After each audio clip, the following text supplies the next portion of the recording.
Bhojpuri film जगत से जुड़ल हर ताजा तरीन खबर सबसे पहले जाने खातिर भोजपुरिया आर्यन चैनल के सब्सक्राइब कर ली और घंटी के जरूर दबाएं। जय हो भोजपुरिया समाज। जी हाँ, तो आज आप लोग के बीच भोजपुरी के पावर स्टार पवन सिंह और भोजपुरी के सबसे सुंदर और सबसे क्यूट अदाकारा मिस काजल राघवानी के जोड़ी से जुड़ल नया एवं बड़ी खबर लेके रही, जो उनकी फिर जोड़ी दर्शक तहलका मचौल बा। जी हाँ, पिछला दिनों जब भी आयल तभी तहलका मचल, ढेर सारा रिकॉर्ड इकट्ठा कर भी जोड़ी उनकी पॉपुलर के माना जाओ तो काफी पॉपुलर हिट साबित हुए पूरा भोजपुरी इंडस्ट्री में। यहाँ छलकता हमरो जौनी उनकी वो स्पेशल गीत रहे, उनके ओकरा बाद फिर नया स्पेशल गीत आप लोग भी वही तरह नया रिकॉर्ड फिर स्थापित और काफी पॉपुलर भइल बा।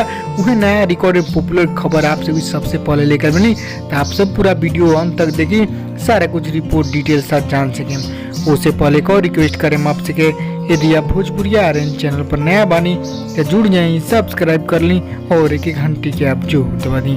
जी हाँ, तो चलिए अब दर्शक नया जोड़ी के खबर बता दी, जो उनकी इस जोड़ी के पिछला दिन एक फिल्म आये है, उनको फिल्म के पाके तो दर्शक लोग काफी अच्छा प्यार से बात रही जोड़ी के पाके। जो उस जोड़ी के बाद अब फिल्म टीम एक नया स्पेशल गीत लेके आये, जो उनकी आप सब फिल्म नजदीकी सिनेमा घर रिलीज भेला, उनकी रिलीज भेले के बाद तो ढेर सारा रिकॉर्ड बन। अब रिलीज के बाद आप सब यूट्यूब पर जब चढ़ल वो बेरा यूट्यूब पर भी ढेर सारा रिकॉर्ड, अब जाके एक पूरा रिकॉर्ड स्थापित किया। जी हाँ, आपसे नया स्क्रीनशॉट देखता नहीं, जो वह शूटिंग के तस्वीर जो अब आपसे याद आ गई, जो टिकटॉक बीगो और हर जगह काफी वायरल बाटे गाना पवन सिंह के नाम। जी हाँ, तो आप सब देखिए पोस्टर, यह नया गाना जी हाँ पवन पुत्र का स्पेशल गाना मूड बनने में टाइम लगता है। ये गाना खबर जो आज पूरा कर दिलवा 70 लाख प्लस व्यू, जो 7 मिलियन प्लस के साथ जबरदस्त हिट लाइक मिलल, जो उनकी पवन सिंह के फैंस लोग काफी प्यार से दिल गाना को खूब पसंद कर। जी हाँ, तो आज पवन काजल के फिर नया स्पेशल गीत पूरा कर नया बड़ा रिकॉर्ड। जी हाँ, तो आपसे की गाना कैसा लगला, मूड बनने में टाइम लगेला, यदि खाना पसंद पड़ल बा, गाना अच्छा लगला तो वीडियो खबर लाइक शेयर करम, ताकि और भी दर्शक फैंस नया तरो ताजा रिपोर्ट जाने लो।